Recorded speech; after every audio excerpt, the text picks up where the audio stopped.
It's your favorite day of the week, folks. It's shoujo time, where I, Sarah, show my friend Joe shoujo. Our current series is The Rose of Versailles.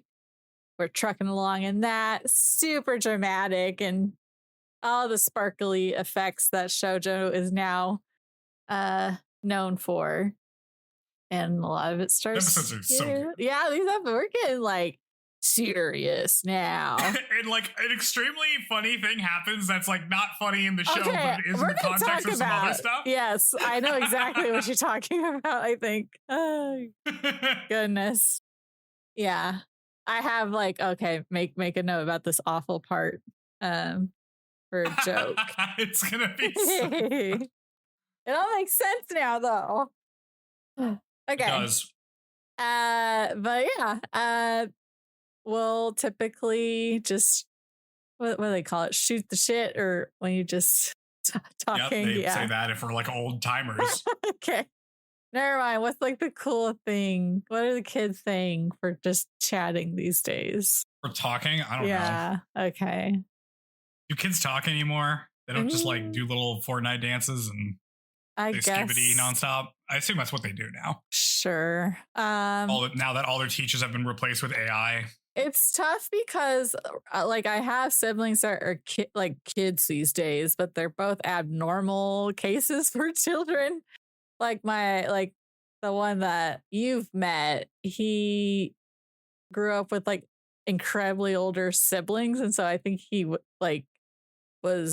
kind of talks differently than maybe some kids because he was influenced by older folks during his vital talking years. And then the other siblings are little basket cases, and so they're like an isolated situation there. I don't think they're talking. Is that really what you want to be saying on air? Okay. Fuck them kids. No, I mean, one of them's incredibly similar to me, and my stepmom will ask me like questions, like she's doing a case study of like, was this normal for you? You're being studied on. Yeah. Oh my god, you're like what's his face in The Big Bang Theory, whose mom also does that. I've never watched that show. Can you speak to the authenticity of the intellect talk on that? Yeah, I mean, like they talk about stuff that's real. Like the writers are all pretty good at that stuff, I feel like. A very long running series. The people I've met in STEM are not like that. Oh, okay. Well, so I guess some of them have been, but for the most part, not really. Okay. But yeah, so no, we're not with it with what the kids are saying. But talking, Joe, what have you been up to? Or should I talk since you're eating your ice cream? I'm not eating ice cream at the moment. I put it away. Looking something up. I'm going to pull up an image that my mom sent me. Maybe I can find it. Okay. Oh my gosh. Did your mom send you like an anime meme or something? No. Okay. She went to a museum. Uh-huh. Like an art museum. And she saw a character. She saw a painting. It's not a character, it's a painting. 1 to 10, how much does this look like you? Oh God. I'll show you. How are you gonna send it? Are you just gonna share it on? It's in chat. It's in the recording chat. Right. I don't get notified for that. I mean, I've had bangs in the past. My mom was like, this is what Sarah would look like if she was a poor French girl. There you go. You should cosplay as this painting. Let's see. I'm looking at, the painting I'm looking at for everybody listening is Flower Cellar in London by Jules Bastien Lepage. I don't know how to say this. Does this look like me? I mean, she's pale like I am. She like you have like a similar face shape, I think is the thing. Yeah, the face shape. I was gonna say her lips are more shapely, and she looks. I think you should eyes dress like convey this. Feelings more. You should dress like this all the time. I will in like 40 years, I think. Wow. Oh, look, chokers were popular then too. Oh hell yeah! This was painted in 1882, so it's not that long ago, I guess. Anyway, yeah, what have I been doing? What did I do? I feel like I did something. I finished the DLC of Gears 5. It was fine. I don't have much to say about that. If I read a book, I finished reading a short story collection called Labyrinths by Borges. Pretty good. So some pretty good stories in that. You ever think about a coin? You ever like get a coin that you think about so much that it like destroys your entire life because you can't stop thinking about it? No. You don't ever do that? No. Well, you just haven't ran into yours here yet. So one day. Okay. One day you'll come across an object that'll entrance you, possibly forever. Maybe you've already seen it. You just weren't paying attention.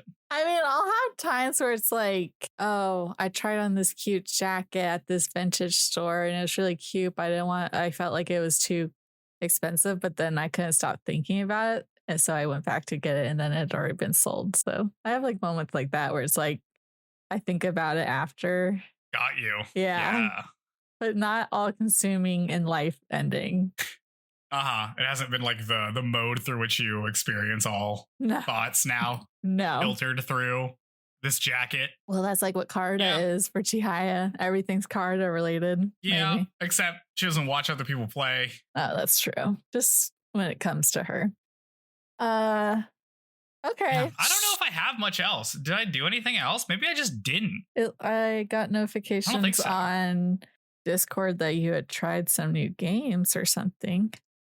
I did. Yeah, Discord, I don't know if it does it where it's like, oh, new player to this and that. On Discord? Yeah. It like shows little updates for people if they've tried a new game or what they've been playing. That's weird. So I did beat a co-op game. I beat what is it? Carry the Glass. I played that with my friend Chris, where you do like a little platformer where you're carrying glass and anytime you like hit something weird, it shatters. That sounds so stressful.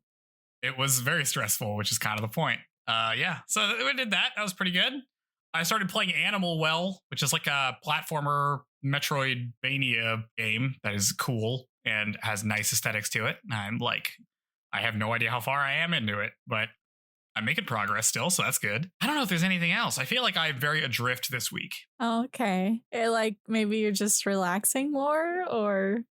Well, that's not it. No, okay. I'm definitely not relaxing. That's more. right. No, you don't relax. I don't relax. That's not what I do. Yeah, I don't know. I got to read a graphic novel this weekend that I haven't finished. Okay. What novel? Graphic novel? I have to read The Incal. Never heard of it. It's I think it's French. Okay. So just your whole everything is French related. Seemingly in your recap. Okay. Yeah. That's what I'm doing. How about you? What you got going on? There you go. Get it. Ask me. Yay. You can always segue to yourself. Well, I feel like I'm always doing that. It's like Sarah's just like trying to talk about me, pretend it's like a back and forth. You're the host. You're hosting. Oh, right. I am the boss, aren't I? Yeah. Okay. I have been up to a couple things. Survivor season 48 premiered on Wednesday. And so I went to my coworker's watch party for it. And so it was just like a whole couch of us girls, and they were all getting like emotional because there's a bunch of like heartfelt, endearing moments in it. And I was like, I can't look at any of them, or I'll start getting all mushy too. The premiere? Like the episode 1? Yeah, well, it's a 2-hour premiere. But yeah, because I don't know, there's just like really nice moments amongst cast members. This is when we're still nice to each other. Maybe we'll get cutthroat by next episode. Yeah, Love Island All Stars is done. The Traitors is almost done. So I'm just gonna have so I'll have Survivor and Challenge All Stars, but not as much shows to watch now that Love Island isn't on every day. Tragic, even though it was a terrible season, but still, it was something. What made it bad? Well, it's All Stars, which is never good. Because these are the people who like weren't likable enough that they don't have to resort to returning to Love Island. It's just all the like wash ups who this is all they've got to get back in the spotlight. Okay, so you weren't feeling like... Well, it feel like my sister told me that they had lots of folks lined up to come in as bombshells, but a lot of them kept dropping because they saw that the show wasn't performing well. So they just, I don't know, were like, psych, I'm not coming on the show. So there's barely any new cast members introduced and no one likable, really. But oh well, it's fine. Maybe there won't be another Love Island All-Stars. They gotta bring back Love Island Games instead. All the spin-offs. Yeah. Hey, can you explain to me what's going on with not Wheel of Fortune, Deal or No Deal Island? Why is it an island? I don't know. I watched Deal or No Deal like when it first came on, but not since. I didn't even realize it was still a thing. But I don't know. It seems to be celebrity guest maybe or something. I don't know. I have no idea. But it's on an island. I'm assuming it's so that all the hot chicks that hold suitcases can wear even less clothes by wearing bikinis instead. Are you looking up what's up with Deal or No Deal Island? Say, yeah, I am not. I was not. I'm sorry, but I was not satisfied with that answer. I'm sorry. Well, I have no idea. Why is it an island? I don't get it. Freshen up the franchise. There's a lot of people. Featuring contestants competing in physical challenges in an island setting to retrieve briefcases containing cash values. They're just trying to do Survivor, but like you just get things, I guess. The winner of the challenge gets to select a contestant to play the Bankers Challenge, where they must aim to make a good offer of the chosen briefcase to avoid elimination. Okay, so they're trying to make it a game show, like. But they're like, what if Survivor had more like game showy stuff in it? Yeah. Okay. Do you think that's a good idea? I feel like it doesn't suit the franchise and there's already enough shows doing that. I don't know. Like, is there something like just incredibly entrancing about an island? I don't know. Like, does the audience just crave an island? No, I don't. Survivor, when it first started, it was in different areas, and now every single season is like on the same island in Fiji, which is so boring. I hate that because it used to. Yeah, I don't like it, and it's been like that for a long time. I mean, I feel like the actual answer is that they get some kind of like deal contract, for filming it at an island or something, like the same 5 islands that do all this stuff. But like, it's just so funny to be like, ooh, this season it's on an island, so shit gets real. We had to take a helicopter here. It's expensive. Yeah, I don't know. I guess it's like less inhabited or the less things to have to work around for filming. I guess. Anyways, I haven't seen that. Back to things I've been working out this last week.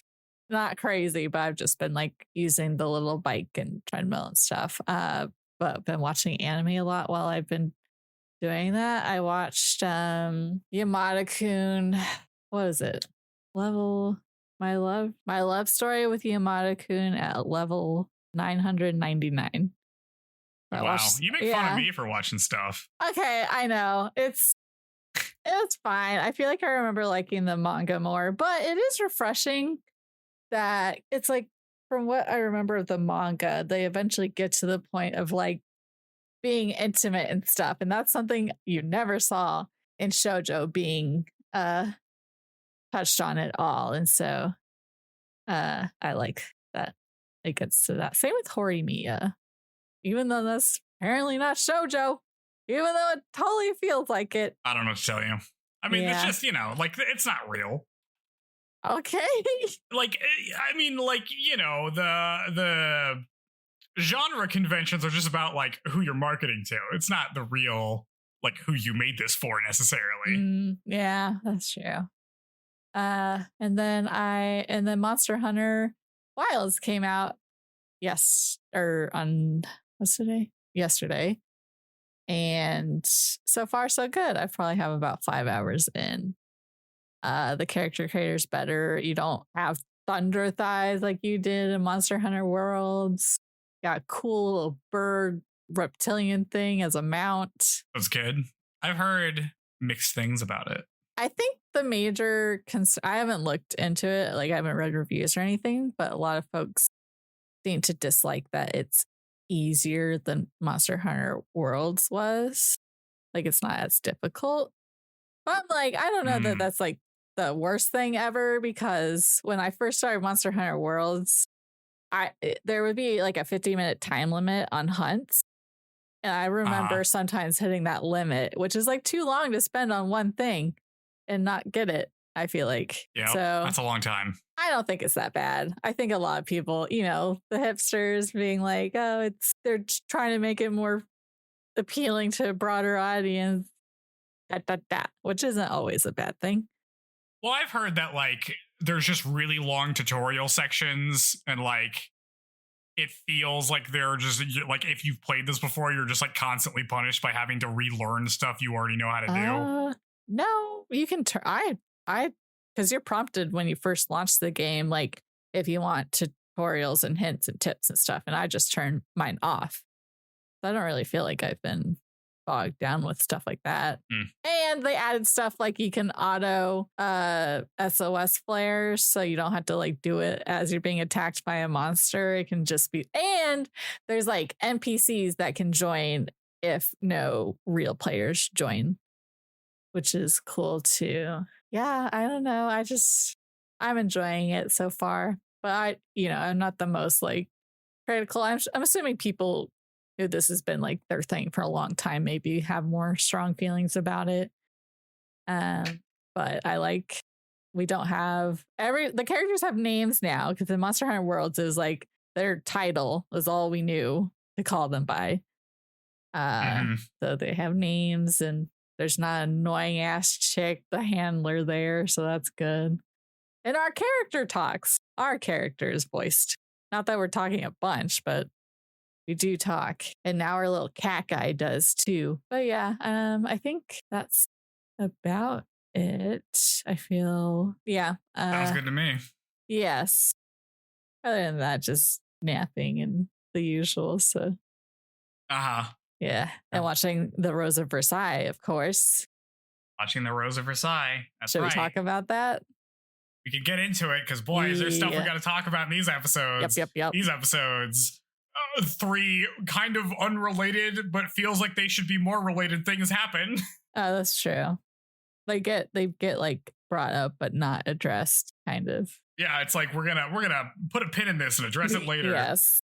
And all this other stuff, which is interesting. I keep trying to do voice actors for this show, as you know. It's not really working out, because a lot of these people have never like just worked in stuff that I've never seen before.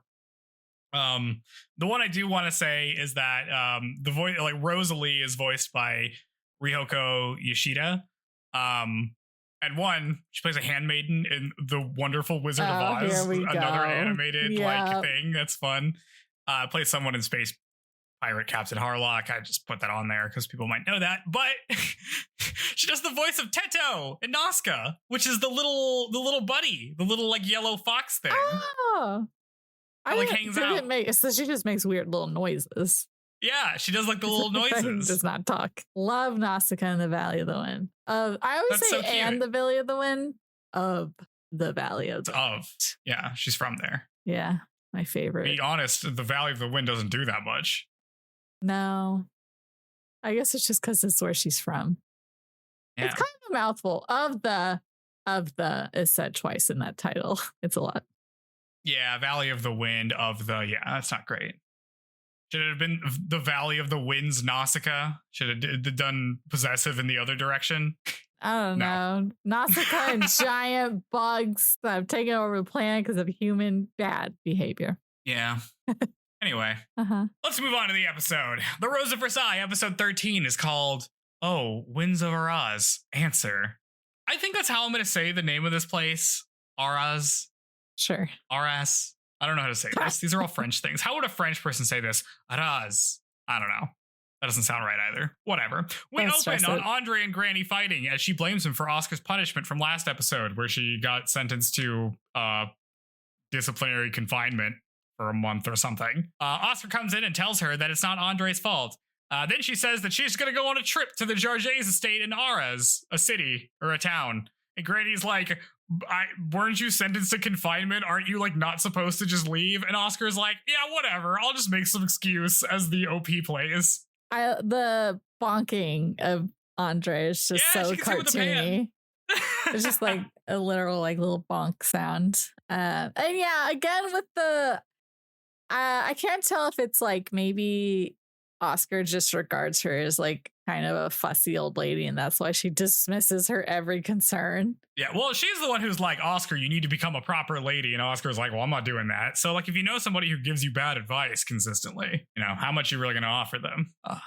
While writing to Arras, Andre complains that Marie's punishment was too harsh, but Oscar tells him that she was expecting a lot worse, like to get thrown out of the military entirely, and that all things considered, the disciplinary confinement isn't all that bad. So in a way, Marie really did her a favor. Anyway, she's like, we can just treat this like a vacation, and they write off. Look at Oscar, like, cutting loose. Yeah, Oscar's like, yeah, whatever. I don't feel bad at all. If we learned anything, we're going to learn some stuff about Oscar in these next 2 episodes. One of them is that all on board for revenge plots. We're here for it. Yes. Yeah. Yeah, that guy deserved it. So no regrets. They reach a village on the outskirts of Arras to take a break. Andre sees a peasant he knows, Sequin, and his young son, Gilbert.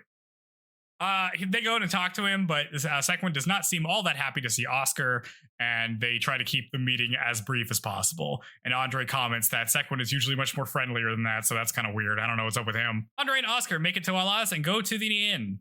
They greet the innkeep, who they know, and catch up on things that have happened. They're like, oh, I heard you became the captain of the guard or whatever. That's great. In the corner, a man asks for more tea, and Oscar recognizes him as Maximilian Robespierre. He's here. He and Oscar shake hands, and he invites her to sit down. He tells her that he's in Arras to help some nearby farmers in a case where the clergy are trying to seize their land. Oscar is surprised by this, that this would happen, and Robespierre continues, saying that he was hoping things would change with a new king, but they have just continued to get worse. Prices keep going up. And everyone's saying that the queen is controlling the king and is like spending a bunch of money on like some self-indulgent nonsense. He asks Oscar if that's true, but she is so incensed by this revelation that she stands up and like glares at him. He apologizes for upsetting her and leaves. He is not wrong at all. Dude, he is so right. It's crazy how much this is just like, yeah, Robespierre, right about everything. Yeah. Oh, man. Yeah, he says he's going to save France as he exits. Yeah. The sympathies of the show really lie with the revolutionaries, like, completely. Yeah, well, it's easy to spin that side of it. Yeah, I mean, I guess historically that just checks out. Yeah.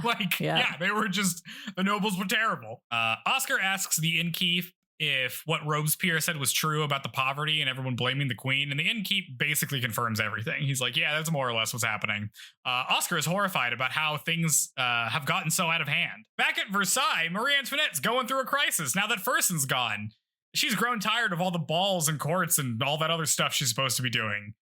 She just wants to wander around aimlessly in her garden, I guess. Countess Knowles drags her to an opera performance at the palace, and Marie is instantly taken by the songstress. She asks who the singer is, and we're told that her name is Madame Polniak. Marie is taken by her. What? Sorry, I don't know. You just were like leaning towards your mic, like you're super. Like I'm talking. Like I really gotta like get this right. Back in Arras, Oscar and Andre finish eating. Oscar is clearly worried that everyone is losing faith in Marie, but Andre is like, I mean, you know, public opinion, you can just fix it later or whatever. We'll do like a little campaign, like a little promotional campaign. It'll be fine. Don't worry about it. Suddenly, the innkeeper bursts in and says that little Gilbert is sick and there are no doctors in town. But even if there was, like, even if we go to the next town where there is a doctor, it'd be too expensive. So I guess we're screwed. Oscar and Andre and the innkeeper all rush off. We cut to Sequin's house. Oscar tells him that they need to take Gilbert to a doctor because he's like obviously getting worse. Like whatever's happening he's not just gonna like heal. Sequin's daughter suggests selling their furniture to pay for the doctor, but the mom's like, our furniture is not worth that much money. And then the daughter says that they can sell their cow, but then Sequin sadly tells them that they can't go to a doctor. They're not going to be able to afford it. He explains that if they sell the cow, they can't sell the milk and cheese, which is their only source of income because all of their like crop harvest is taken in taxes. Oscar is incensed that Sequin would choose a cow over his son. She's like, are you really telling me that like you're one cow away from starving to death? And Sequin says, yes, we are literally one cow away from starving to death. And Oscar is horrified. Yeah. Just believe them. Yeah. You think they're gonna just if they would.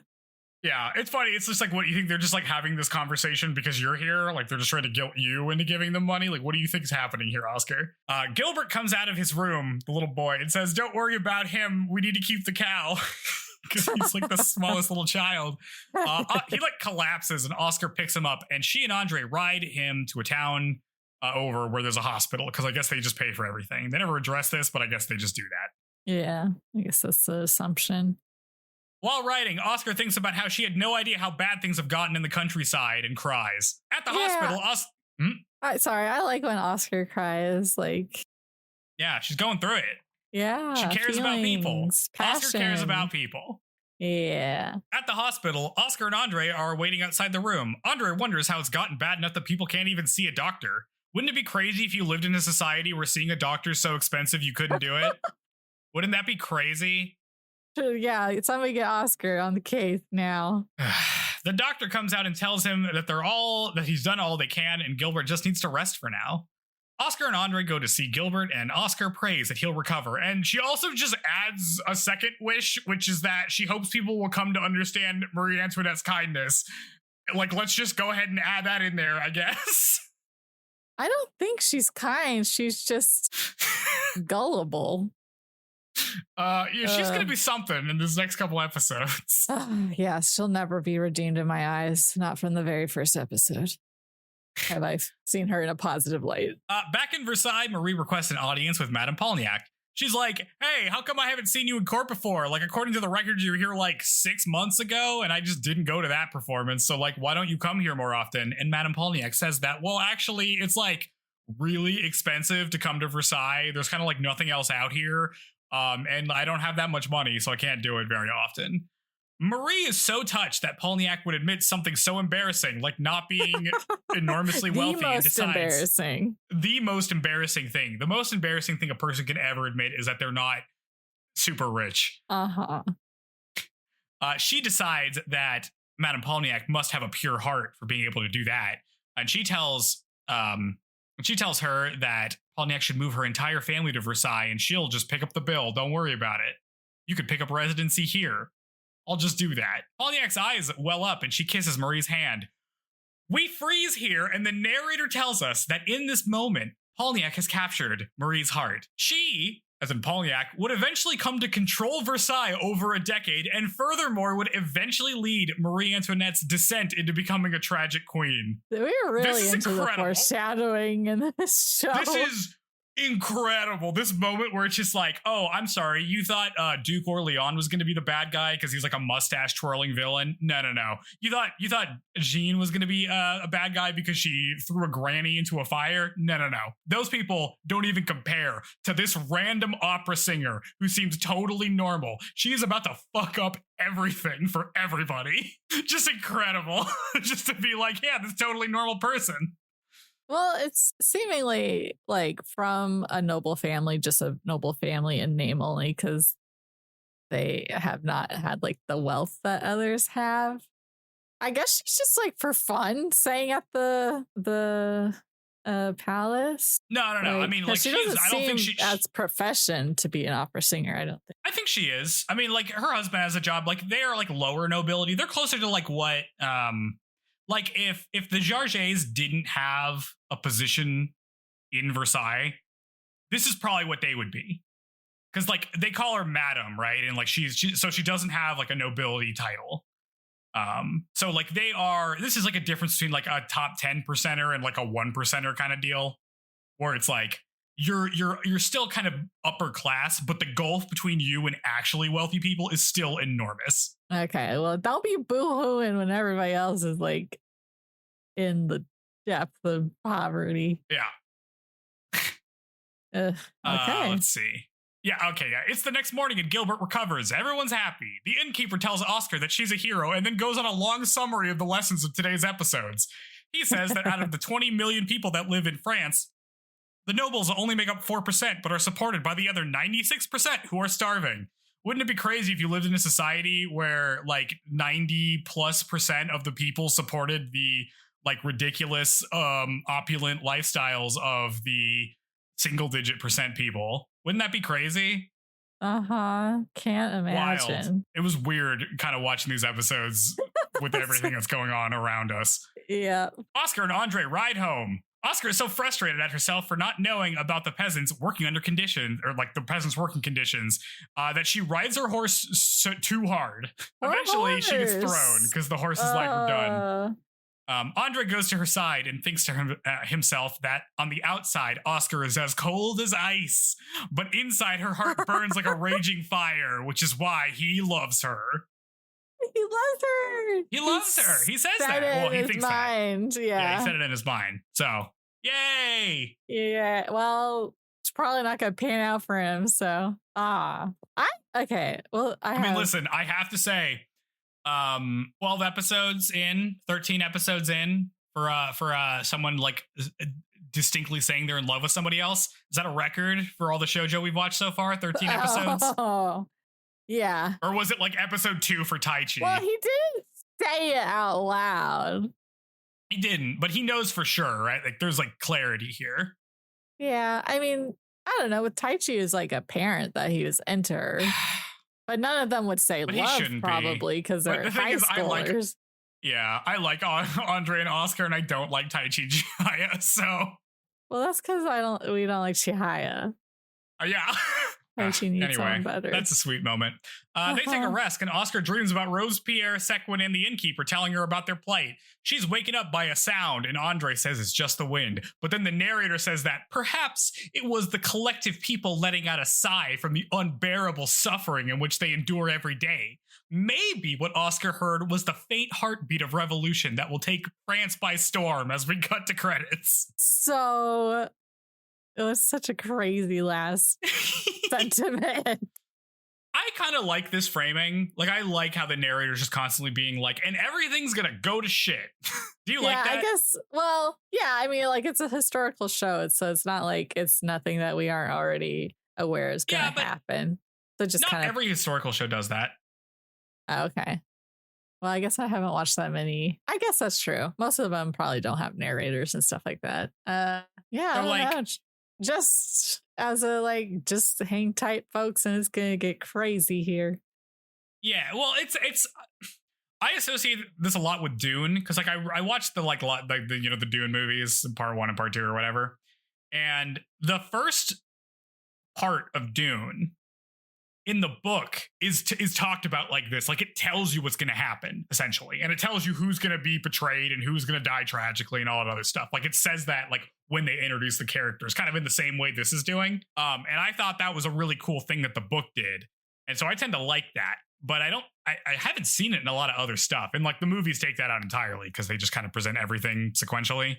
Yeah. But that is like a maneuver I do like. I forgot to mention it, but I laughed when they're on their way to the town and they stop by like a pond and Oscar just has like a twig in her mouth. Like, she's just so funny.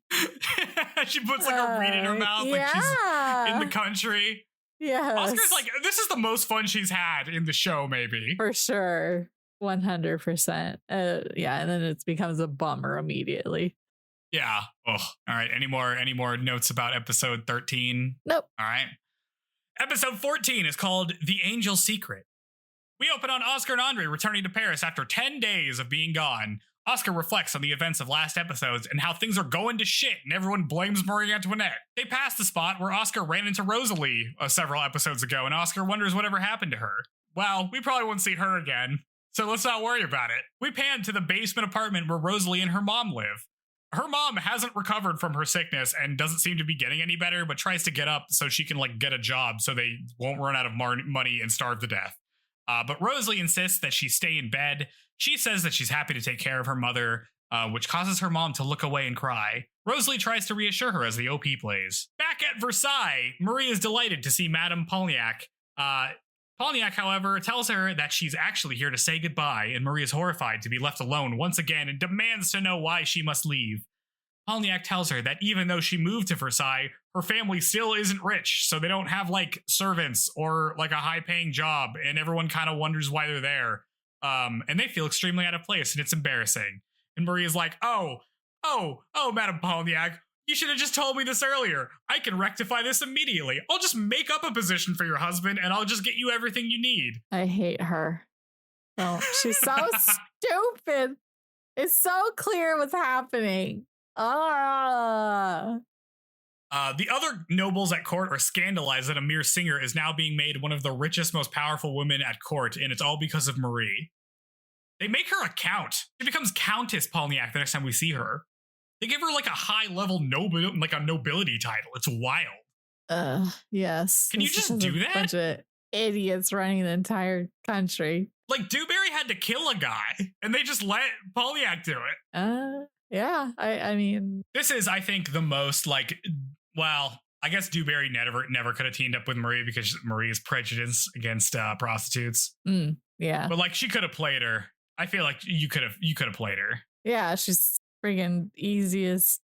She's so easy to... Suckered by this lady. She just gets wrecked these next two episodes. Anyone could do this, yes. Yeah, I mean, just this happens all the time. Like, half of the subplots are this exact thing that's just like, this person's going to scheme their way up to court, and it turns out it's actually pretty easy. So annoying. Oh, it's so funny.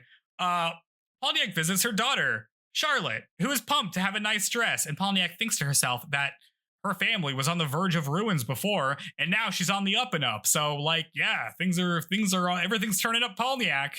Surely my luck will continue in all things and not bankrupt me later. Like, her daughter's cute, and maybe it's like, oh, maybe she's not as bad because it's like she's got a family that she's now taking care of with this, where it was just Madame Dewberry on her own, destroying property left and right. Yeah, we get more of that later. Like, we get a whole another scene with Polniak, which is like much more clarifying it to me about like what her deal is. Elsewhere, Marie is delighted that she was able to make her friend happy. The narrator tells us that Marie came to believe that if she were happy, then the people would be happy as well. And this was her first fatal mistake. It's just embarrassing. She's so desperate. It's embarrassing. Every time we get a scene like this, I just imagine what Empress Teresa is thinking. She's probably just like, I just got the worst vision that my daughter's an idiot.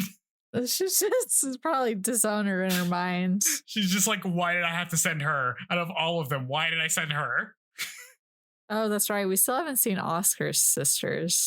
What happened to them? I don't know. I want to see them. Unresolved. Yeah. Oh. I don't know. Maybe we'll get more on them later. Just like how her mom suddenly became a character. Maybe they'll just suddenly become characters. We cut to the Jargets manor. Oscar greets her father, and he calmly sets down his book and walks over to Oscar and then slaps the hell out of her. She like falls to the ground. Oh, God, how many times has he hit her? He's like, I can't believe you went on a trip while you were under disciplinary confinement. You're on like house arrest. You can't go on a trip. Do you have any idea how much trouble you would have gotten in? And like Marie would have also gotten in trouble. What are you doing? Which I kind of feel like is a little fair. I feel like this is a fair criticism. Like, I don't think you should like smack your daughter so hard she falls to the floor. But like, she really shouldn't have just left like that. That's wild. Yeah, I mean, yeah, I know. Well, I just felt bad for the nanny who's like, you're paying me a tough spot here, and she didn't care at all. She's totally right. She's just kind of been a wild child her whole life who has not concerned herself with others' expectations of her. Yeah, it's interesting because like if Oscar doesn't feel or like feels like she did something that was just or like justifiable, then she just doesn't give a shit about the consequences. She's like, I don't care that I got this thing for shooting a guy. I don't even like that guy. But ends justify the means. Yeah. No, I do like that about Oscar. Yeah. Anyway, Oscar apologizes, but tells him that she's learned that Marie's approval ratings are in the dumps and the peasants on their estate are like in near depravity. Things are real bad out there. Somebody should do something before it's too late. General Jarget stares at the window for a long time. And then eventually he tells Oscar that she's an officer of the Royal Guards, so this shouldn't concern her. If she has time to think about this stuff, she should be practicing sword fighting or something. Oscar is incensed and curses the nobility as Andre looks on. Yeah. Damn. This is brutal. I feel like she's already so good at swordsmanship. Like, she doesn't need to improve. I love this scene because it makes it very clear that, like, oh, General Jarges knows this already. Yeah. Like, this is the most, it's just like, oh, yeah, he knows this is a problem. Like, he knows they're all screwed. Well, it's gotta be frustrating because Andre was like, oh, don't worry about it. Now her father's like, it's none of your business. So it's just constant, like, look away from this, deny your justice. Yeah. And just I feel like job. Andres is like, oh, it'll probably resolve itself. Like, I don't think you should, like, lose sleep over this. Whereas her dad is like, you're not allowed to think about this. Like, I know you care about this. You need to stop caring about this. Which is like a different thing. I like the whole curse nobility. Yeah. Wouldn't it be bad if you thought that, like, your whole, like, country was, like, falling apart at the seams very slowly because the people in charge are completely inept, but you just couldn't do anything about it? Wouldn't that be, like, messed up? Anyway. Yeah. Back in Paris, Countess Polniak goes to a shop to buy a dress. In the back, Rosalie is trying to get a job. She gets lucky and they have an opening and she lands the job and she thinks to herself that things are finally starting to go her way. With this job, they can afford food and medicine at the same time. Can you believe it? Falling out. Elsewhere, Rosalie's mom, who's not wearing shoes, wanders the street. She turns a corner and is struck by a carriage. Okay, this is the moment we were talking about earlier, right? Like, oh, man, you thought Rosalie was getting ran over by carriage. It turns out it runs in the family. Yes. I didn't realize those were all foreshadowing. Yeah. Apple doesn't fall far from the tree. Oh my god. Is this like a common occurrence back then? I could see it being how an often issue. Did with how small century the roads are, people get run over by carriages? Carriage accidents and remedies in the 17 and 1800s. Is this a whole book? What is this? If there's a whole book, it must be a lot. Yeah, there are a lot. Causes for carriage accidents: drivers, careless drivers, furious drivers, ignorance drivers, intoxication. Wow. Yeah, I guess this happened a lot. Yeah. Not a mark on her, though. Her mom looks totally fine. Not bleeding or anything. Yeah, she doesn't look like she is on death's door, but bad news, she's not going to make it. Yeah. One of Rosalie's neighbors rushes to her and tells her that her mom was just ran over, and then they rush to the scene. Everyone's just kind of standing around looking at her mom collapse on the ground, not doing anything. Her mom looks pretty bad, even though she kind of looks like she could go either way. We see that in the carriage is one Countess Polniak, who looks on distraught. A big crowd is gathered as Rosalie rushes to her mother. She looks up to see Polniak. They make eye contact, which freaks Polniak out, and she tells her driver to get out of there. A man in an overcoat tells her that she just hit somebody. At least she could, like, apologize or get out or, like, do something. But Polniak says that it was that woman's fault for running in front of her carriage, and if they have any complaints, they can just go make them at Versailles, and then takes off. In her dying breaths, Rosalie's mom reveals that she isn't Rosalie's biological mother. Her real mother is a noble named Martinet Gabrielle. She apologizes again for their hard life and then dies. Rosalie cries over her now dead mother. Because I was like, right, because we saw her hesitate to, like, reveal some truth earlier, and I just thought that was going to be like, oh, we're not. Or I knew it was some kind of, like, someone was not her daughter, but I thought it was going to be Jane who wasn't her daughter, so that Jane wasn't royal. But now it's like, are they both? And just from different families? Yeah, well, maybe that Jean is her daughter and Rosalie isn't, but she said that they're, like, a descendants of that because that's true for Rosalie, but she was also telling them that they were sisters. So John's just like, oh, by, like, association, that also goes to me. Gotcha. Yeah. Big Although reveal. I will say that given the way things are going, whether or not you're, like, legitimate royalty or nobility does not seem to matter at all. That's true. So you just gotta get in Dummy Marie's good graces. Yeah, you just need to find some stupid, naive noble and then get into their house And then you can either kill them by poisoning them or lighting them on fire, or you can just flatter them and entrap them. Seems to be the move. Marie and Polniak return. Marie notices that Madame Jarges isn't looking so great. She seems like real tired. She's like, you should go lie down, as Polniak thinks about how she accidentally killed some girl's mom earlier and feels bad about that. We jump to Rosalie crying over her mother's grave. She thinks about what Polniak said about seeking her in Versailles. The man from before is here, and he introduces himself as Bernard Châtelet, and he's a journalist.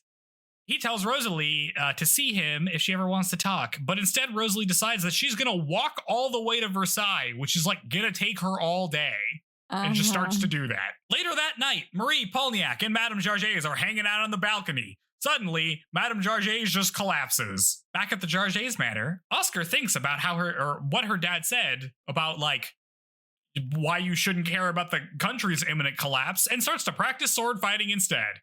Andre bursts in and tells her about her mother, and they ride off to Versailles.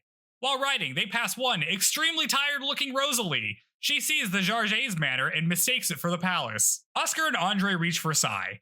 Andre rushes in, but Oscar must wait outside because she's still technically in detention. She sees Marie in a carriage and stops her. Marie tells her that her mom seems like she's going to be okay. She just like collapsed momentarily. She also tells Oscar that she should report in tomorrow because it's been a month and her confinement is now over. Oscar thanks her, and Polniak, who's also in that carriage, tells her that they need to leave for the ball, so they go off to a ball even though their girl just passed out. Yeah, that's wild. What time do we think it is? Like how old they are? No, like what are the hours of the day that they are active, and then what days are they sleeping? Do they just like stay up really late and sleep in? It seems like Marie keeps going out to balls and staying out really late. Yeah. And I think Madame Jarges is like supposed to stay up to see her back. But she's like a much older lady. So she's probably getting kept up to like 3 a.m. or something every night. Well, it looked like it was daylight when they came back. Yeah, they did then. I don't know what they were doing then. A rager all night long. Yeah. Yeah. She just leaves. She just goes to a party. She's like, damn, sorry about your mom. Bye. Yeah. Later, Oscar and Madame Jarges ride back to the Jarges Manor. Madame Jarges is looking all right, but she's like, I was just fatigued. But I guess she's fine now. They pull up to the house, and we see Rosalie hiding in a bush as Oscar and her mom get out of the carriage. Rosalie sees Madame Jarges and remembers how the woman in the carriage that killed her mom had blonde curly hair and was wearing a blue floral dress pattern, just like Madame Jarges is doing now. That must be the woman that killed my mom. She pulls a knife and rushes Madame Jarges, saying that this is for killing her mother. Oscar gets in front of her and easily disarms her, and they recognize each other. Up close, Rosalie realizes that Madame Jarges is not the woman in the carriage. They just had the same outfit. And she collapses to the ground crying. Where did she get that dagger? Or that knife? I don't know. She just pulls out a dagger. It's so funny. It's like a cartoon dagger too. It's got like a hilt and everything. Like that's a thing you stab someone with. It's not like a kitchen knife. Nope. Yeah. Where did that come from? Dude, I must know. You think she stole it? I think she stole it. There's no way. Well, because it didn't show some like, oh, it's a family heirloom and blah, blah, blah, something. So she must have just found it. Well, because it had like kind of an artistic looking hilt. So you would think it was a more like expensive one. It did seem like a nice knife.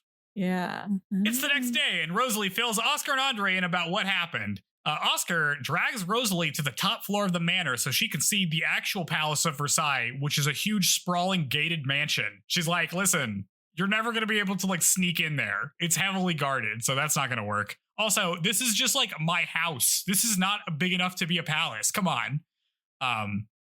And then she says that all of the women at court have blonde curly hair and are going to wear floral dress patterns. Like they all have like multiple dress patterns. That's one of them. So like that's not going to be enough information to figure out who you're supposed to kill. Rosalie cries and says that she's angry that after all of this, she won't even be able to avenge her mom or like do anything at all. Like the peasants just really can't do anything to get any kind of justice for themselves. Oscar hears this and offers to teach her how to use a sword. She's like, as you are now, there's no way you could kill anybody. Like, your technique is terrible. Like, you wouldn't have been able to stab me. You'd have messed up. What if I taught you how to kill a guy, Rosalie? If she wants revenge, she must study the blade. It's Also, kind of confusing because she's like, oh, you must become a lady, but also learn how to use a sword. Yeah, she's like, in order to see the women that you like, you're going to have to look at them one by one to find out who the real killer is. So in order to be at the palace, you have to be like a lady of the court who's like good enough to be there. You got to like walk the walk, you know? Should have asked Oscar's mom if they saw anyone wearing an outfit like she described, because that was the same day and she was at the palace. Maybe she could have identified what's her face? Polyak, yeah. Yeah. Oscar puts her hand on Rosalie's shoulder as they're both in cahoots now as we cut to credits. What? I like so badly want a like episode that's just like a My Fair Lady, but instead of Oscar treating her just to be a lady, it's also so she can become an assassin. That would be so good. Well, it's right. Everything gets put on the back burner. So maybe it's just going to be like and now she's good at this. And there's no training montage, no training arc. I could see it being like maybe Andre does the training when Oscar's busy and then him and Rosalie get closer. Yeah, maybe. Who do you think's going to teach Rosalie to be a proper lady? The granny? I guess. Yeah, it's what she never got to do with Oscar. Yeah, Oscar doesn't know how to do it. Oscar's not going to teach her, yeah. No way. I like Oscar is just like, yeah, let's get you ready to kill. Immediately on board. Just 100% being like, you know, I'm in my revenge era. I'm all about it. Yes. I just got revenge on a guy, and then I was put in like home containment, and I just left like, fuck him, who cares, I'm going on a trip. I was treating it like a vacation. It's so funny. She's just immediately just like, whatever, yeah, I'll help you kill a guy, yeah, hell yeah, I think you should avenge your mom, but you need to do it with a sword. Get this dagger shit out of here. Yeah, I know. Like a sword seems very obvious and like not discreet. And oh my god! Imagine. Don't you want to like publicly shame this lady? But I guess they get away with killing people all the time. So just like under those big dresses they have, she just pulls out an entire ass sword. Yeah, that would be incredible. We'll see. Oh, it would rule so I'm hard. Wondering, does she, like, as she's fraternizing with the enemy, does she run into who is supposed to be her mom? Or is her mom still kicking? Why is she just that? I mean, she's probably still like around. Yeah, so you know? I'm guessing we'll have that at some point as well. I mean, she's gonna run into Jean soon. Oh, right. Yeah, well, that lady wasn't going to court though. So no, if she just inherited her title and stuff. She's got to coordinate it, but she's going to show up. Yeah. Can you imagine, like, you've just schemed your way into, like, being an aristocrat and you, like, you finally get to the palace and you get there and you're, like, your sister is there and she's, like, an assassin now? Yeah, maybe she'll have to kill her own sister, too, if she starts to scheme too hard. There's so many schemers. I don't know how they're going to interact with each other. You think she could do a team up? She's like, listen, I know we don't get along, but this lady killed our mom. I don't think she gives a fuck about her mom. I mean, I don't know, you know? No, she definitely does not. That's like a pride thing. Like, oh, you're just going to kill my mom and get away with it? I don't know. I'm ready. I'm ready for the messy drama. Yeah, it's going to get crazy at some point. What portion? Okay. Because we're not even halfway.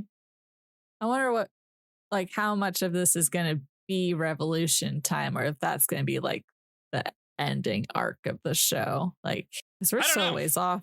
I mean, like, so far the pace has been pretty quick. Yes, it's hard to tell how much time has passed, but right, because it's still like a while until the revolution starts. Yeah, I mean, I feel like the last like 10 episodes will be that, or like 8 episodes will be like revolution time. Okay. All right. The whole middle. Yeah. Get to the next. Yep. Episode 15. More annoying Marie Antoinette time. Yep. We open on Marie having a nightmare about being scorned for not having a child as the OP plays. We come back to Oscar and Ghirardelli doing some rounds. Oscar says it's good to be back, but then they're almost ran over by Madame Polyak's carriage. So, like, this is their driver. Like, the driver just sucks. She just has a bad driver.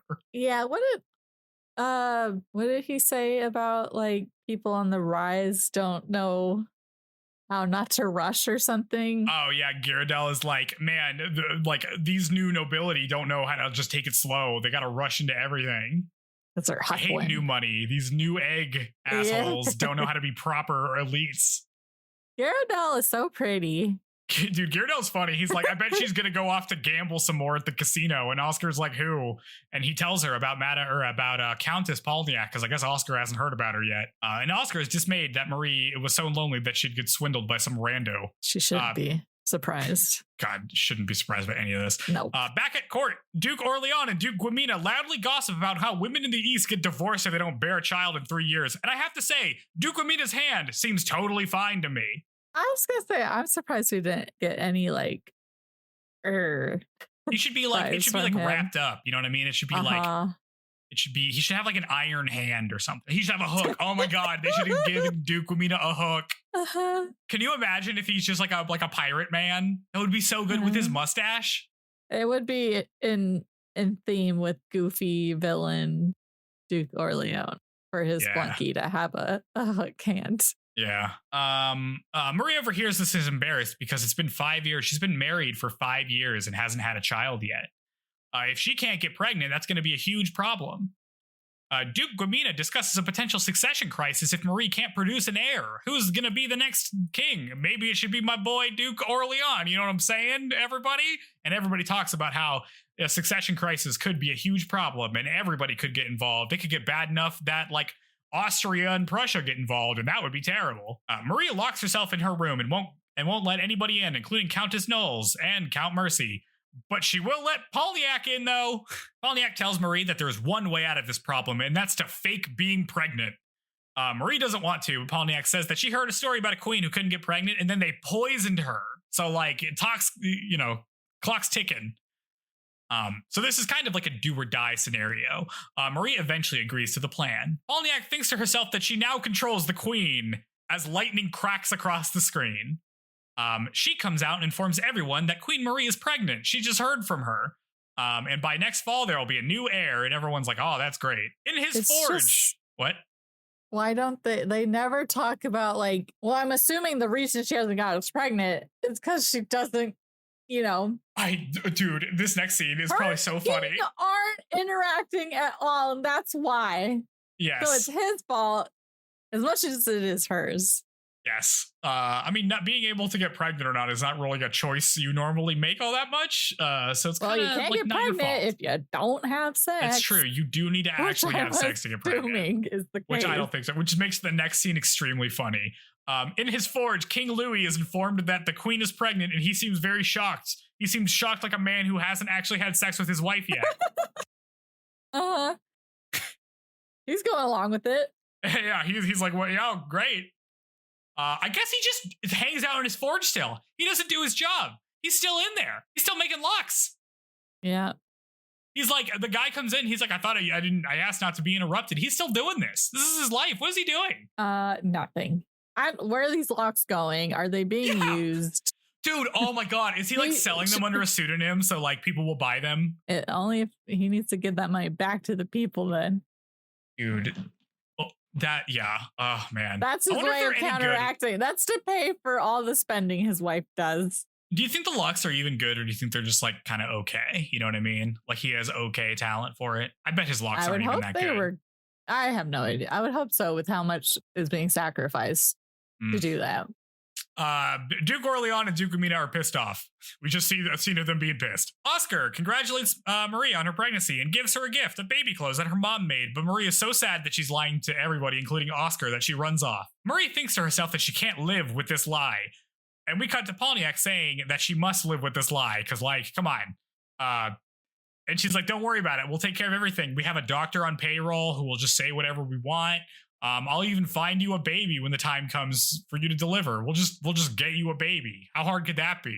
There's like tons of babies, whatever. Which made me think about how many of these people that are supposed to be like royal are actually royal and not just like some random kid they picked up from somewhere. You think that happens a lot? That probably happened like a decent amount. Well, then why didn't they do that for Oscar to ensure they got a son? Just get a baby boy. That's true. But that does feel like a huge blunder, and then you're going to be stressed out that people find out that you did that for the rest of your life. And then what happens to your illegitimate child? You just go along with it. You just go along with it. If I learned anything from Game of Thrones, is that if you notice something, maybe you just don't say anything. Maybe you just keep it to yourself. Maybe a lot of people wouldn't die if you just kept it to yourself. I think Ed Stark sucks. Anyway. Marie is extremely distraught. Polniak recommends a fun activity to take your mind off of things. How about, like, I don't know, gambling? You ever been gambling? But Marie said, but she's like, Madam Polniak, gambling is illegal. And Polniak's like, come on. We'll just do it like one time. Like, come on. It's just one time. It's not illegal if it's one time. Oh, my God. Marie convinces King Louis to let her gamble a little. She's like, I'm just going to try it one time. How bad can it be? And the king's like, oh, I don't know. I guess so. Whatever. You seem sad. Sure. And he agrees because he's a pushover. The ladies set up a roulette parlor in Versailles. I skipped a section earlier. Well, I was going to say that the king does kind of, at least he seems vaguely aware of the fact that the people are in trouble. And he's like, because if you and me gamble, we're gambling the people's money. Yeah. And that's he did object to that. Yeah. I skipped over a scene that happened really early in the episode. And it's a scene where Madame Polniak and her friend are at a casino and they talk about how addicted to gambling they are and how it's bankrupting all of them. And this is a scheme that Polniak came up with early in the episode to swindle money out of Marie. So I forgot to mention that. That happens. They're all hopelessly addicted to gambling. And it's roulette. How do you get addicted to roulette? I don't know. I've never gambled, so the least fun one to do. Like, it's fun to play like a couple games, but imagine doing that for hours. I mean, come on. Well, it was boring back then. That's true. You know what? I feel like, here's my theory, right? Which is, we know that Marie likes to play card games a lot because there's just nothing better to do. And I've realized that Marie Antoinette is a gamer. You think if she was alive now, she'd just be doing like Twitch streams all the time? I feel like she would just be a social media influencer. She's playing like a shit ton of Balatro. Maybe. Would she be like a VTuber to hide her royal identity? No, I don't think so. I think she'd be like out there. I think it'd be like the Masquerade where she'd just like do something very subtle to be like, I'm in incognito, Oscar. Don't worry about it. And Oscar's like, anybody, they can see your background. They can see you're in the palace. You didn't even turn on IP masking. Everybody can see where you're broadcasting from. Oh, man. God, that would be so good. There's like emotes when Count Mercy shows up in the background. Has anybody done this? Somebody has to have like a Twitch channel where the gimmick is they like role play as Marie Antoinette, right? That has to be real. I don't know. We'll have to look into that at a later date and not right now, Joe. Okay. Sorry. Yeah, we're still in the episode. Let's go. Okay. The ladies set up a roulette parlor in Versailles. Polniak lets Marie win the first couple of rounds, but then starts running the table. The narrator that tells us that while gambling, Marie can forget about her lie and enjoy herself, which does seem to be the true thing that happens about people that are addicted to gambling. So this is a good job on the show for getting that right. Over time, Polniak has caused Marie to lose a lot of money. A lot. And then they translate to today's money in yen. In yen from the 70s. I transcribed it to how much money that would be in USD today. At the Jarget's manor, Oscar looks out at the palace. Andre jokes that Marie is probably gambling right now, and Oscar hopes that Marie isn't addicted. But Andre is like, yeah, I mean, she's obviously addicted. She's already lost like a bunch of money. Oscar gets mad and kicks his chair out from under him and then rides off to the palace. A lot of furniture being thrown around these episodes. She just kicks his chair and he's like, come on. Although the thing Andre always does where like something's going bad and she's like, I hope things aren't going bad. And he's like, oh yeah, they're definitely going bad. It's like very funny. Like that's their dynamic. Polniak and her collaborators think that they can now pay off their gambling debts and then have some even left over. She realizes that her life was miserable before she was trying to live as a virtuous lady. You can't survive by being good-natured. If you wish for something, you have to take it. That's what she learned. She's like, my husband's an idiot for being a nice guy. You need to be a scheming, conniving little devil. That's how you get stuff. And she probably isn't wrong. Yeah. Yep. Right. Poor husband. We'll never see him, but is just blaming him for everything. Yeah. Just then, Oscar bursts in. She accuses Polniak of getting Marie addicted to gambling and stealing money from her. she's like, you're going to come with me and confess your crimes. And Pontiac is like, oh yeah, if I did that, like, everyone's going to find out that Marie's just been gambling away huge sums of money. Who do you think's going to be, like, disgraced by that? You think it's really going to come back to me? But, like, it's mostly going to be her getting in trouble, you know? Don't you care about Marie's reputation, Oscar? And Oscar's like, damn, I didn't think about that. She's so bad at scheming. I thought maybe Oscar could scheme because she's now training an assassin, but she still doesn't have it. No, well, it's because she's, for some reason, thinks positively of Marie Antoinette. And so she's not imagining the worst case scenario of how people feel about her. A voiceover tells us that Marie's gambling's debt have run up to 500,000 livres, which is roughly equivalent to $64 million in today's money. That is insane. How could she do that? She's really bad at roulette. She's stupid. She can't do math, probably. Oh my God. Mercy explains this to her and says that she's being swindled by Pontiac. She calls Pontiac in, and Pontiac does a great sad sack, like, sob story about how everybody in court's scheming against her because she's a commoner. She's like, I've caused you so many problems, Marie. I'll withdraw from court tomorrow. And Marie, being easily manipulated, decides to protect Pontiac instead. So, way to get, totally rolled. A woman's tears. They work on everyone, not just men. God, don't leave her alone with her. No, she can't be trusted to do anything alone. No. You need to have, like, Oscar on 24-hour bodyguard duty to be, like, right there.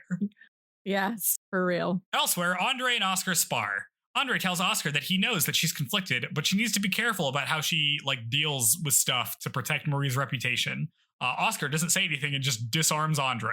We cut to Oscar appearing before Marie and Pontiac. Oscar makes a formal request to Marie, drawing her sword and everything, to please stop gambling.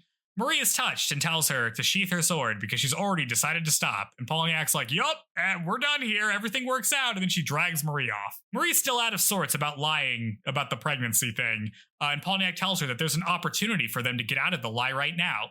Marie is like, great, let's just do it. Pontiac gathers Marie's inner circle and tells him that the Marie has had a miscarriage. And it's because Oscar drew her sword in front of her. And everyone just believes this. I just, like, there would be evidence. They would find blood. They would clean up and see that there wasn't any. Yeah. Oh, you think that, like, people would try to verify this in any way? Well, I would think that whatever maid was, like, doing her laundry or something would expect to see stained, skirts or whatever from the miscarriage and, like, be expecting that. And then when they didn't see it, be suspicious. Yeah, you'd think.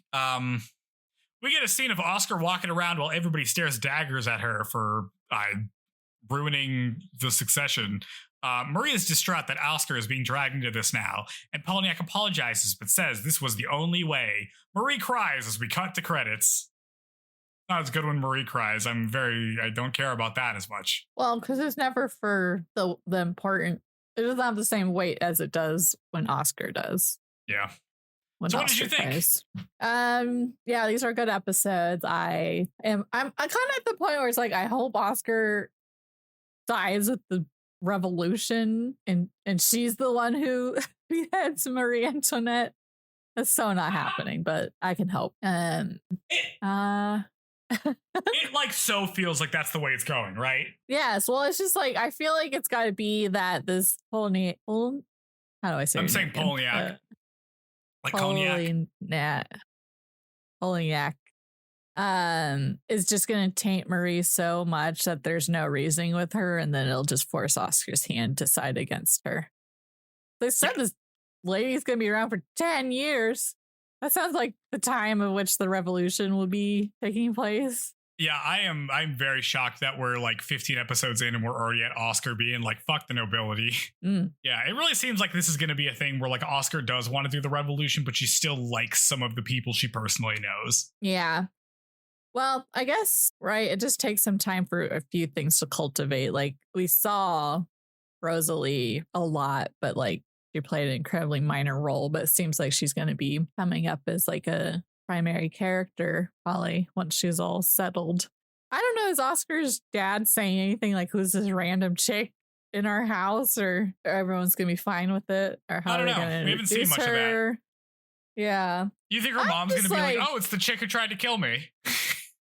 Well, she seemed sympathetic to the girl. Her mom is so chill. Yeah. I think that my biggest problem is I wish they would have discussed like why she isn't getting pregnant, or like, does she want?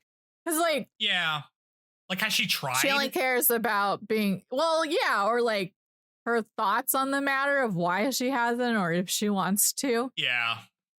We just see her be upset about people talking about her, but not being upset about why. Yeah. No, you're right. That would have been better. Yeah.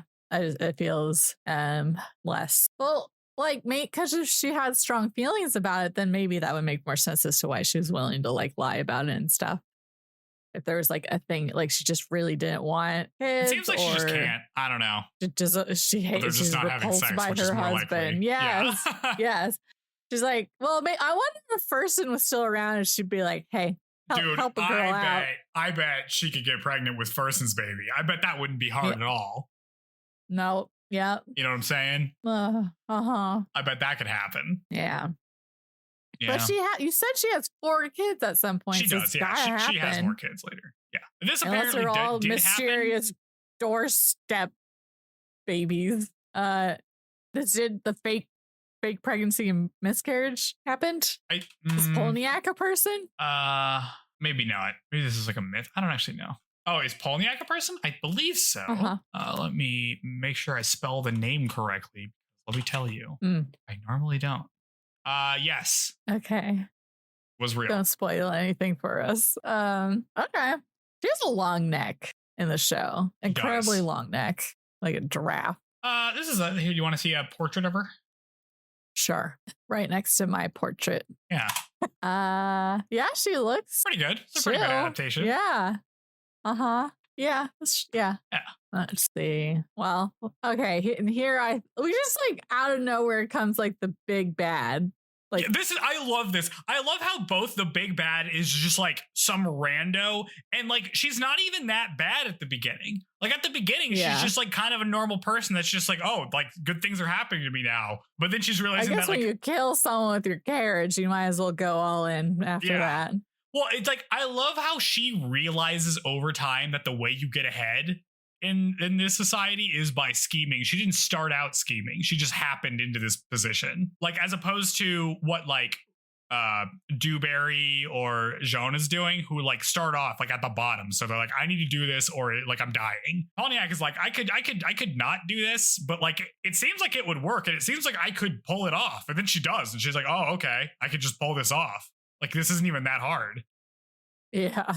I love that. Yeah.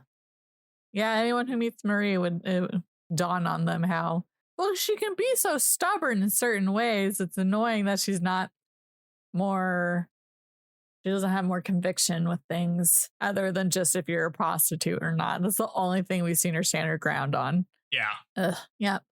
Well, yes.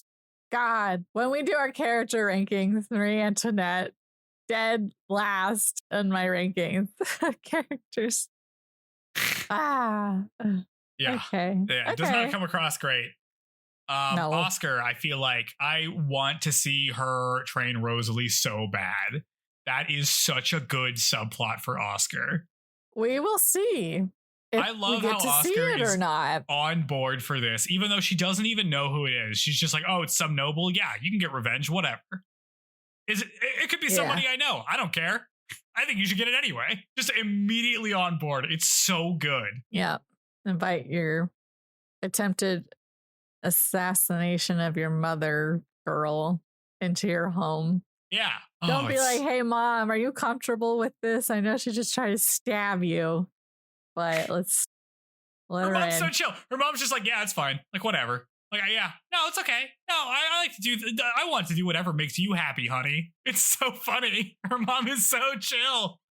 Yes. Oh, man. It's so good. Yeah. I like how Duke Guamina and Duke Orlean are just like so sidelined as villains now. They just like gossip. Well, that's the most damage they can do now. It's all the women. women are the ones running the show here. Yeah, it's because Louis doesn't do shit, and Marie's apparently in charge of everything, I guess. Yeah. Madame Dewberry had to seduce her way.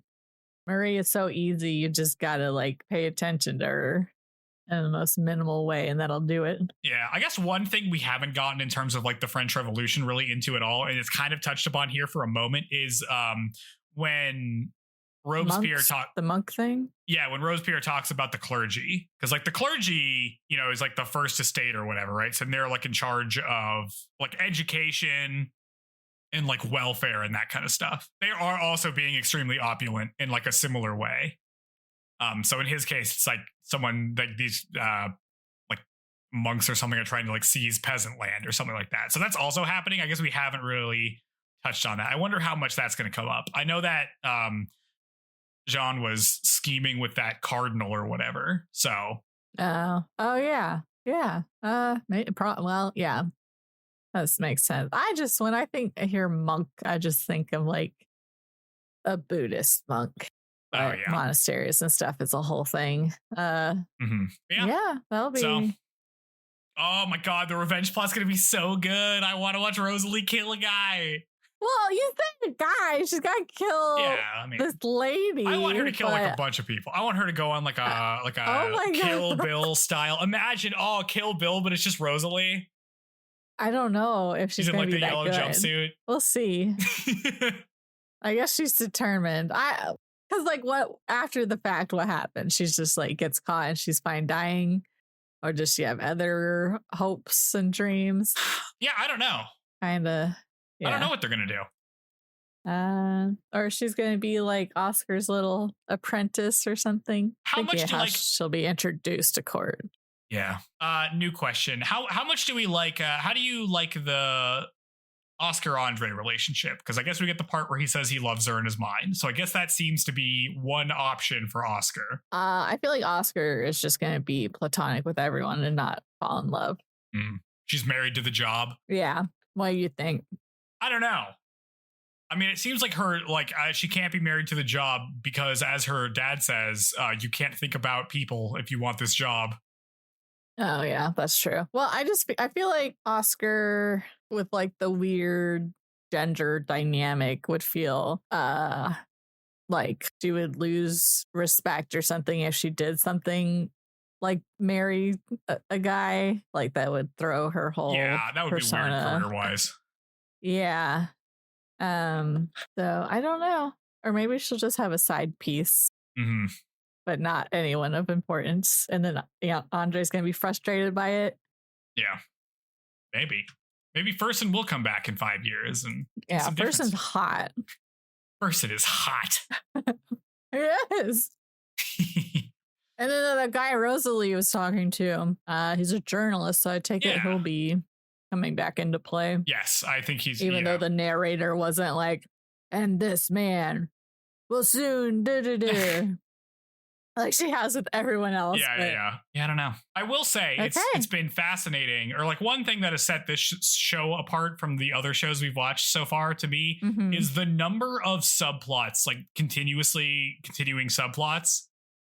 Yeah. Because there's a lot. And like meaningful ones and not just like annoying one-off episode things, but yeah.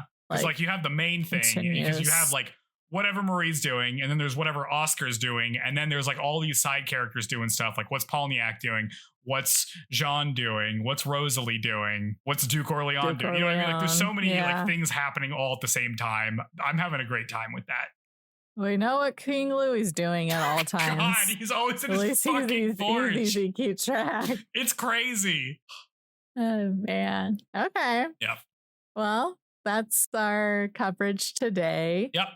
Next time, what, 16, 17, 18? Yeah, so look forward to that. Hopefully, everyone, my mic sounds better this week, and this will be the quality you guys get to enjoy moving forward. Yeah. Watch me listen back, and it's like all messed up, and I'm going to lose it. Oh God. Well, if you appreciate our efforts on this show, you should rate us 5 stars on your podcast platform of choice. While you're there, go ahead and leave a review. if you're able to, on Apple Podcasts, you can do that. You can also leave comments on the Spotify ones. We appreciate it every time somebody does that. If you have a specific question that you want to ask, you can send it to our email address at shoujopod@gmail.com. Or DM us on Instagram. Yep. Cool. Okay. What lesson of the day?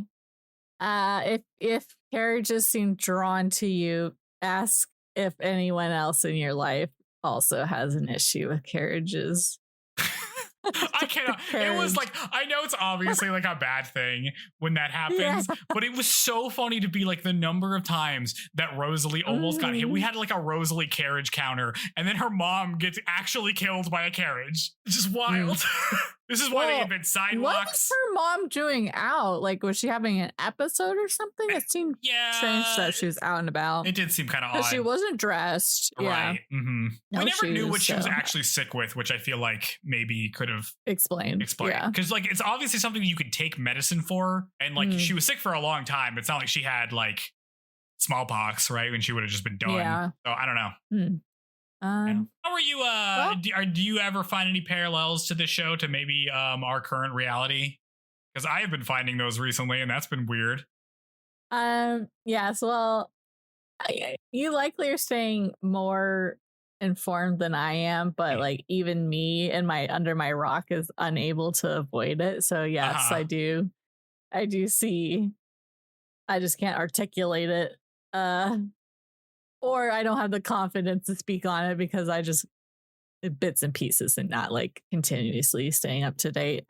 But yeah, okay. So what? Revolution coming? Do you think the U.S. is going to collapse before we finish this show, or do you think France is going to collapse in the show before that happens? Which one do we think is going to happen first? Probably America, man. Because we're not even halfway through the show. We got like at least 10 more weeks or something, right? Yeah. Nah, maybe not quite 10. Probably like 8 in that time. 8 weeks. I think we'll last 8 weeks. Who knows? Anything could happen. Yeah, something. We'll keep you posted. Should we be speculating on what Oscar's fate's going to be? Like, what do you think is going to happen to her at the end? Well, I think she becomes I hope she becomes the one who decapitates Marie Antoinette. That would be so crazy. That would be awesome, but I don't think they're going to do that. I don't think it's going to happen. My guess is that she'll be exiled. My guess is that because she's like part of the court or whatever, they'll like want to execute her, but then she's like helped out so many people that they'll lobby for her just to get exiled, and she like leaves France at the end. With Andre at her side. That's my guess. It's a good guess. More likely. I hope that's what happens because I can dream. Yeah, yours is so funny though. Yeah. Well, yeah.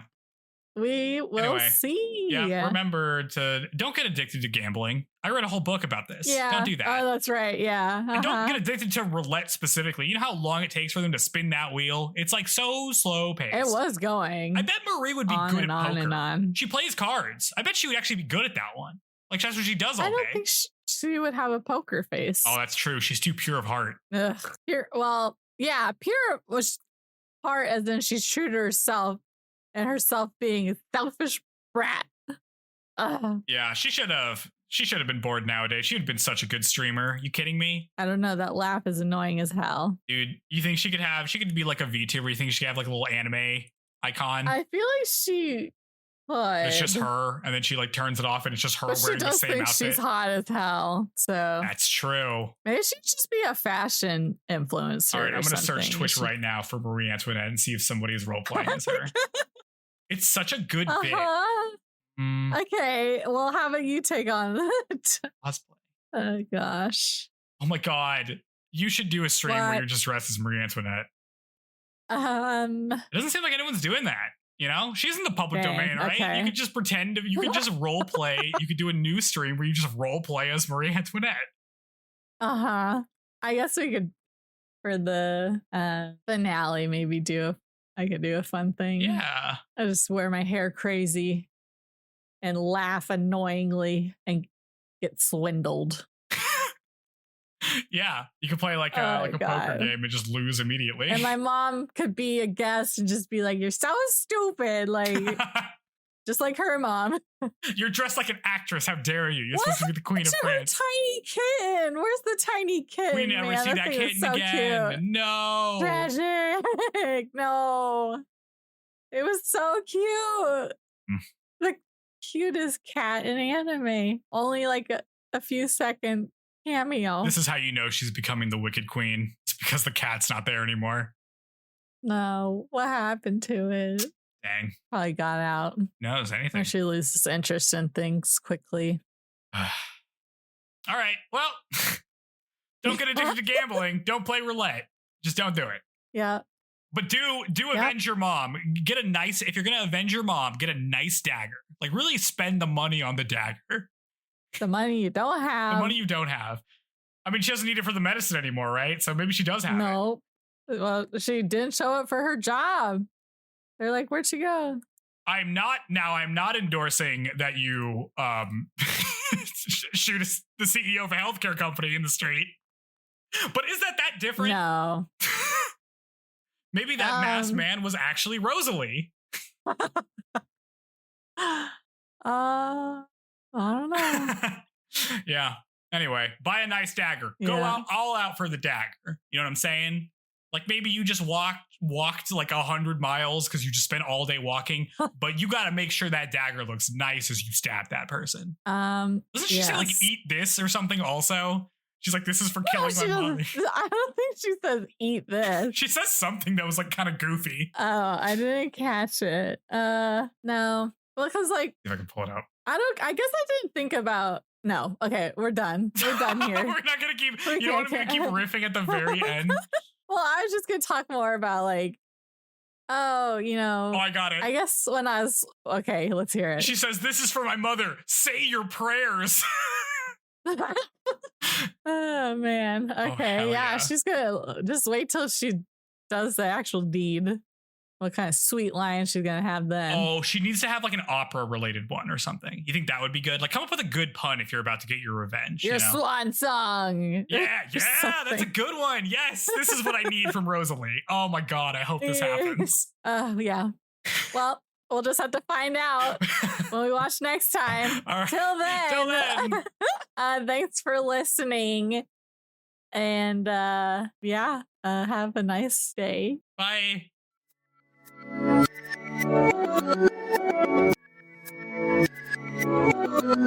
you.